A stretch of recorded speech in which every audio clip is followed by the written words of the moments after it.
برای نخستین بار مرکز فرا به فایبر نوری وصل شد.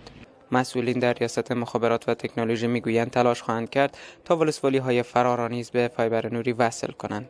د نوري فایبر پروژه فرا ولایت څخه افتتاح شو چې د 15 کیلومتره په ټول سره د فرارود ولسوالۍ د دورای سیمې څخه بیا د مخابراتو ریاست پورې د 14 میلیون افغاني په لګښت پولیس او الحمدلله نن مو افتتاح کړی چې د فرا ولایت مرکز د افغانستان د مشترک اینترنت سره نوري فایبر اینترنت سره وصل شو.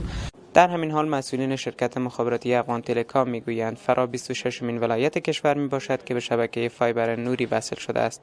فایبر نوری بسیار هزینه بسیار کمی دارد. خود کیبل فایبر نوری که است بسیار سبک ارزان است، قابلیت انتقال دیتا به بسیار مسافت‌های طولانی را دارد. فعلا دستی چیزو 400 جی بی داره و ما میتونیم 400 جی بی پر سکند دیتا را انتقال یا دریافت کنیم.